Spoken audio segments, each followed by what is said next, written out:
पुकार सुनो। एक हो जाओ अब तुम दोनों, बहुजन का उद्धार करो।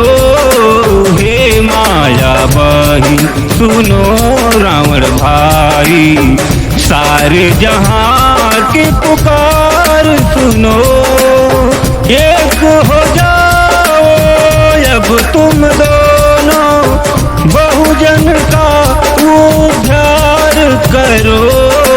हे माया बहिन सुनो रावण भाई, सारे जहां की पुकार सुनो।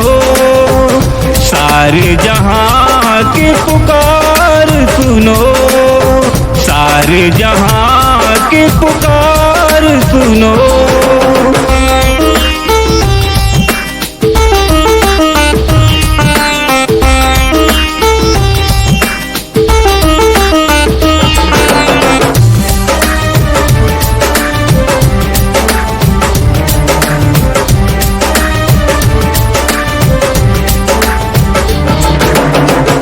सबसे ज्ञानी दोनों, स्वाभिमानी दोनों, बाबा साहेब की अंतिम निशानी दोनों।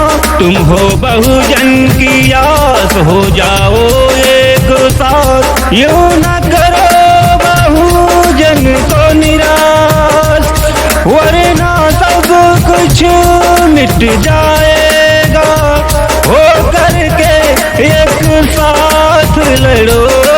हे माया बहिन सुनो रावण भाई, सारे जहां के पुकार सुनो। एक हो जाओ अब तुम दोनों, बहुजन का उद्धार करो। हे माया बहिन सुनो रावण भाई, अब बहुजन की पुकार सुनो।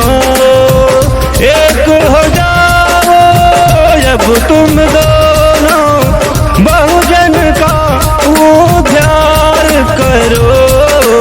हे माया बहिन सुनो रावण भाई, सारे जहां के पुकार सुनो।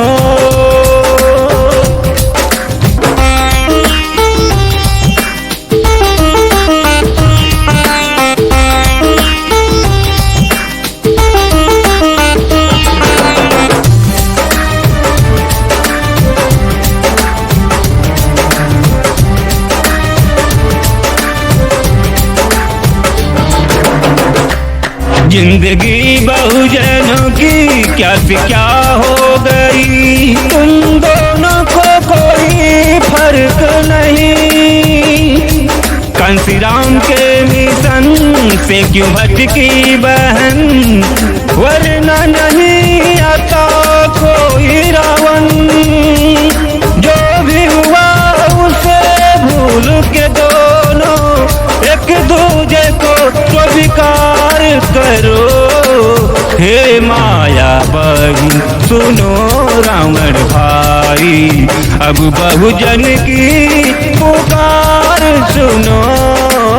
एक होकर के अब तुम दोनों, बहुजन का उद्धार करो। हे माया बहिन सुनो रावण भाई, सारे जहां के पुकार सुनो। एक हो जाओ अब तुम दोनों, भीम मिशन को साकार करो।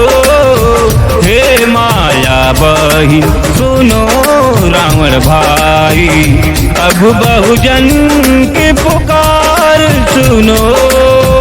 सारे जहां की पुकार सुनो। सारे जहां की पुकार सुनो।